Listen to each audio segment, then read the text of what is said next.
بسم اللہ الرحمن الرحیم۔ 15 شعبان کی رات بڑی عظمت والی رات ہے۔ اس رات کے اندر کچھ خاص باتیں ہیں جو سال کی باقی راتوں میں نہیں ہیں۔ اس میں ایک تو خاص بات یہ ہے کہ پورے سال کے اندر جس آدمی کو جہاں سے رزق ملنا ہوتا ہے اس رات کو لکھا جاتا ہے، اور پورے سال کے اندر اسی کے مطابق پھر اس آدمی کو رزق عطا کیا جاتا ہے۔ اسی طرح 15 شعبان کی رات کو یہ بھی لکھا جاتا ہے کہ اس سال کے اندر کس آدمی نے کس مہینے میں کب مرنا ہے۔ تو جتنے لوگوں نے پورے سال کے اندر 15 شعبان سے لے کر اگلے سال 14 شعبان کی مغرب سے پہلے پہلے جن لوگوں نے مرنا ہوتا ہے کسی بھی وجہ سے، تو اس رات کے اندر وہ لکھ دیا جاتا ہے۔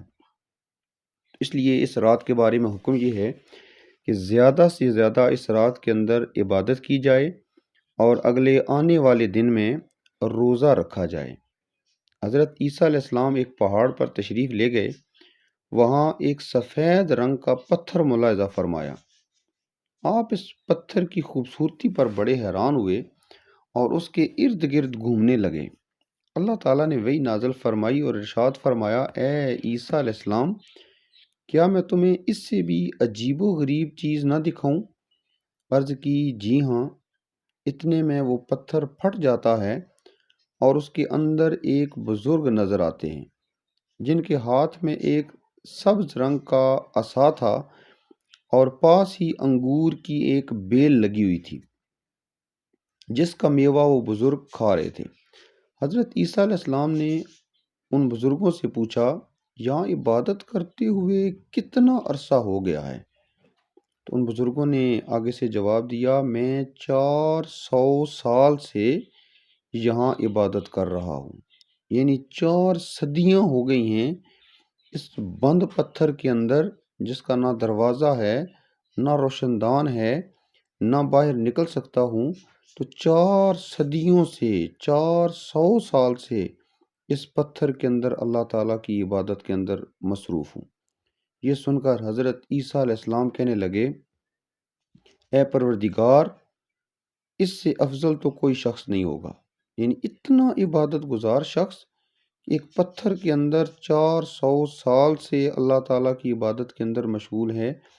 تو بارگاہ خداوندی سے جواب آیا، اے عیسیٰ علیہ السلام، میرے محبوب محمد مصطفیٰ صلی اللہ علیہ وآلہ وسلم کا امتی جب 15ویں شعبان کو 2 رکعت نماز نفل ادا کرے گا تو اس شخص کی 2 رکعت نماز نفل کا ثواب اس شخص کی 400 سال کی عبادت سے زیادہ ہوگا۔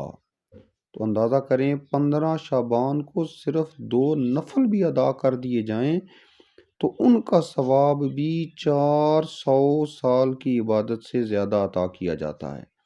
تو اس لیے ہر سال جب بھی 15 شعبان آئے تو اس رات کے اندر کوشش کرنی ہے زیادہ سے زیادہ اللہ تعالیٰ کی رضا کی خاطر، اللہ تعالیٰ کی خوشنودی کی خاطر زیادہ سے زیادہ وقت عبادت کے اندر گزارنا ہے، نوافل ادا کرنے ہیں اور قرآن پاک کی تلاوت کرنی ہے۔ تو جب یہ جملہ 400 سال کی عبادت سے زیادہ اس کو ثواب ملے گا، یہ حضرت عیسیٰ علیہ السلام نے سماعت فرمایا، تو یہ سن کر حضرت عیسیٰ علیہ السلام نے اللہ تعالیٰ کی بارگاہ میں عرض کی کہ کاش میں بھی محمد صلی اللہ علیہ وآلہ وسلم کی امت میں سے ہوتا۔ اللہ تعالیٰ سے دعا ہے اللہ تعالیٰ ہمیں نبی کریم صلی اللہ علیہ وآلہ وسلم کا صحیح سچا پکا قرآن پاک کے احکامات پر عمل کرنے والا، احادیث رسول صلی اللہ علیہ وسلم کی اتباع میں زندگی بسر کرنے والا صحیح امتی بنائے۔ اللہ تعالیٰ مجھے اور آپ کو نیک اعمال کر کے اپنی آخرت کی تیاری کرنے کی توفیق عطا فرمائے۔ جزاکم اللہ خیر۔